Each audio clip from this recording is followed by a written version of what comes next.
Hello and welcome to Eye on Africa. I'm Jaimil Jameen here to take you through all the daily news from across the continent. Coming up, Kenya's opposition leader Raila Odinga suspends demonstrations against the ruling administration, saying he's ready for talks with President William Ruto.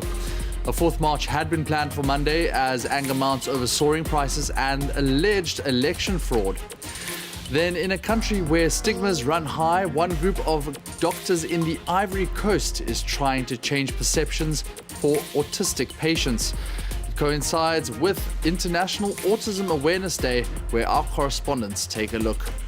And we unwrap the mysteries of Egypt's longest-serving pharaoh, Ramses II, as his sarcophagus makes a stop here in Paris on its world tour.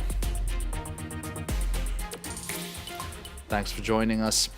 Kenya's top prosecutor on Monday dropped charges against 4 lawmakers over anti-government protests. This a day after opposition leader Raila Odinga suspended demonstrations. Odinga had said on Sunday he was ready for talks with President William Ruto, as long as authorities halted arrests connected to these latest marches. A chance at a peaceful resolution has now emerged between the two leaders, as Vivian Wandera explains from Nairobi. In a nationwide address to Kenyans, the president extended an olive branch to the opposition leader, urging him to call off the demonstrations and give room for a bipartisan approach. Ruto strongly struck out chances of forming an alliance with Odinga, but said he is ready to engage him and his team and ready to follow the parliamentary process for the formation of a new electoral commission.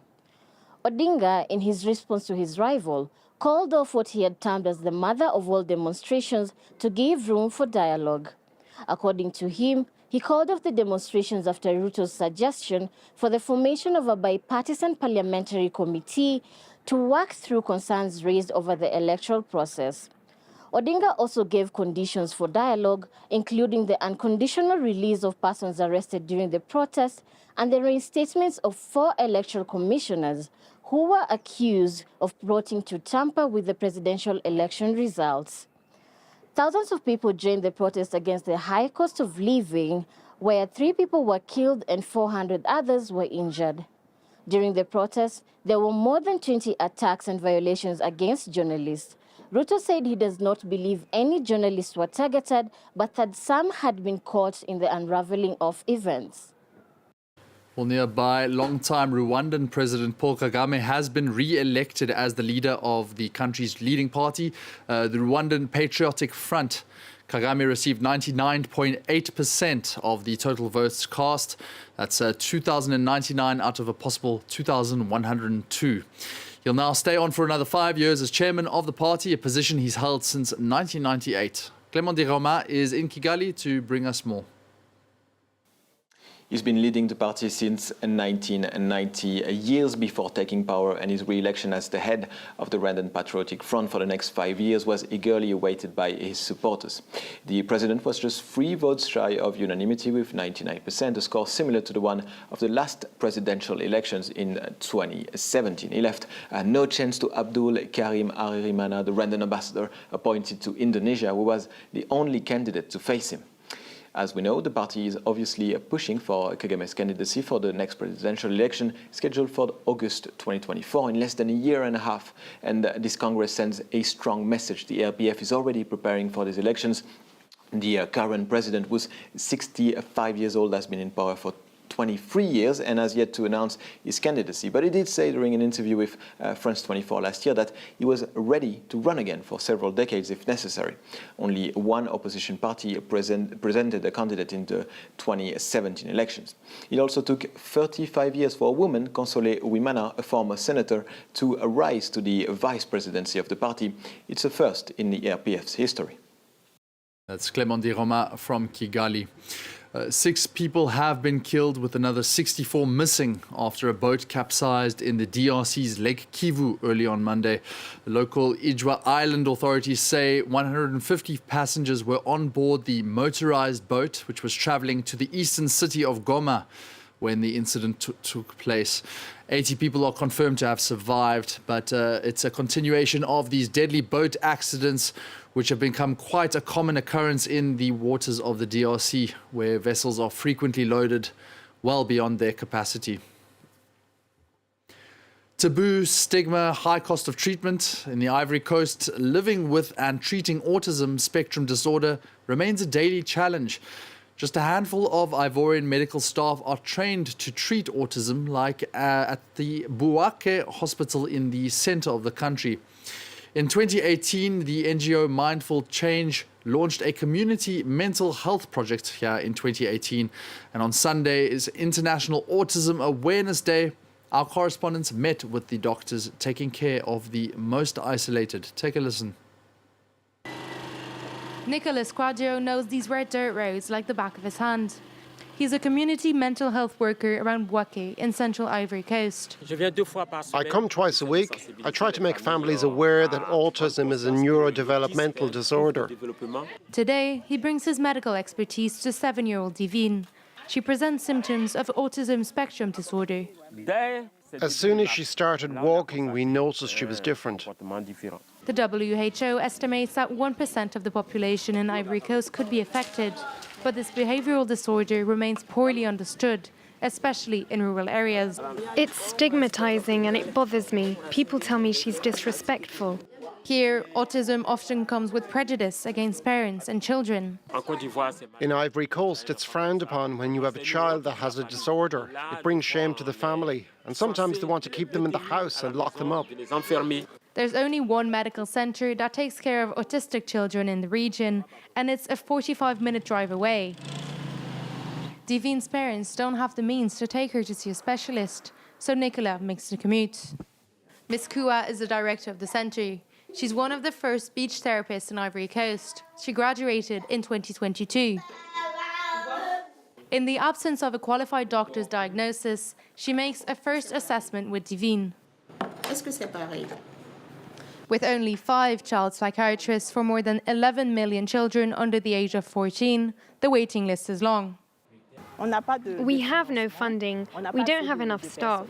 Currently, we need a psychomotrician and a psychologist to help us take care of these children.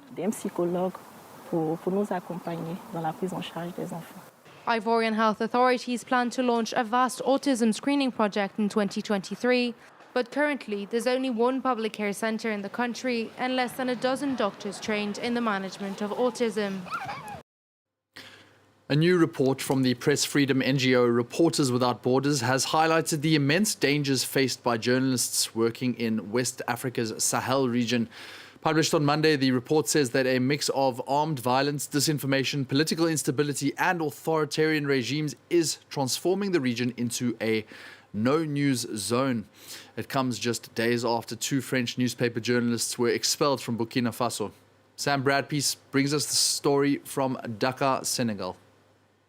Reporters Without Borders offers a grim assessment of press freedom in the Sahel and raises concerns that the situation is actually getting worse. It notes that 5 journalists have been killed in the space of 10 years and that hundreds have been threatened, meaning that they're risking their lives when they go to work. It also notes the worrying rise of disinformation throughout the region. Disinformation is very real in the Sahel. This is driven partly by the emergence of the Wagner Group militia, which tries to spread fake news on social networks. Sometimes this fake news is picked up by traditional media. The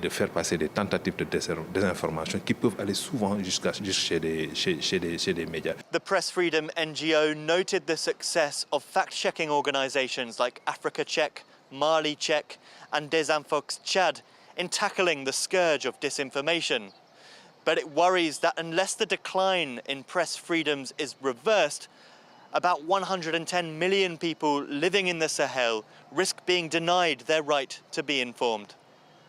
That's Sam Bradpiece from Dakar. Well, finally, if you are here in Paris, make sure you visit the Grande Halle de la Villette exhibition center. On display is the sarcophagus of Egypt's longest reigning pharaoh, Ramses II, as well as a number of other artifacts. The exhibit opens on Friday, but for more, here is Caroline Lambolet, who digs up this treasure of a story.